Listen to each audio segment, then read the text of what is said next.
Okay, so when you guys are working towards financing for a property, talk to me about some of the communication that takes place between you and the client, because I know that's one of the most frustrating things for people in this market, whether it's with the realtor or the lender or the attorneys.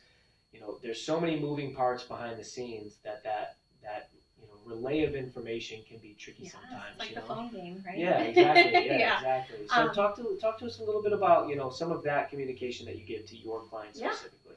So from start to finish, the first thing that I do is I have that first phone consultation. I typically don't let my buyers fill out an application before we've had a conversation, because I want to let them know in the entire process what it's going to look like, all of that good stuff. So, they at least have the information, and then if they have any questions, they can think about it and get back to me. Afterwards, we communicate. We go back over the pre-approval to make sure that they're comfortable with all the numbers before they put the offers in. While they're looking for a house, I have them send me, if it's a house you love, send it to me. I want to be able to give you all the numbers, make sure you're comfortable before you put an offer in. Once your offer is accepted, my processor, Emily, she does step in. However, I'm in all the emails.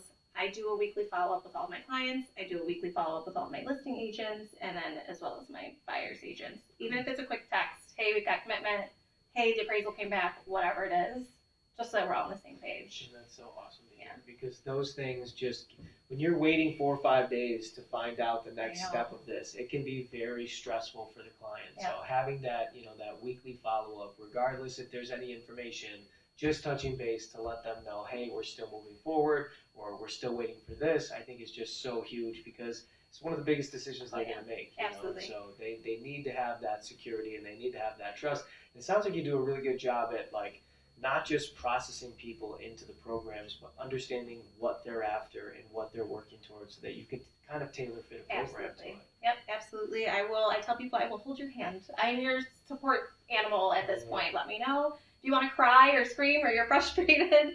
Call me. It's a terrifying process for a lot of people, so you need some emotional support throughout the way, and then you just need a little bit of guidance. It's not that scary. You just need, I'll hold your hand, So do you give estimated closing costs and stuff like that for people? Let's say we're working towards this house that just came up in Webster, and the taxes are different than the other 2 houses that we wrote on.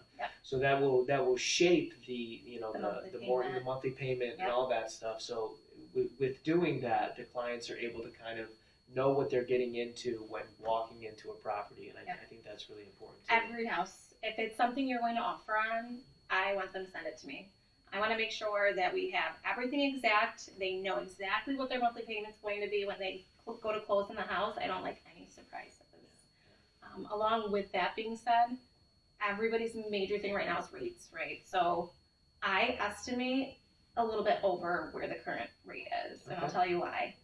The rates are unpredictable. If something happens before they close and we can't predict that, I want you to be prepared. So if you're comfortable at this little bit of a higher number, you're going to be pleasantly surprised at the end. Right, and then if it lowers a little bit or it's less than that, then it's a win-win. Even better. For everybody. Exactly. Yep. Very cool.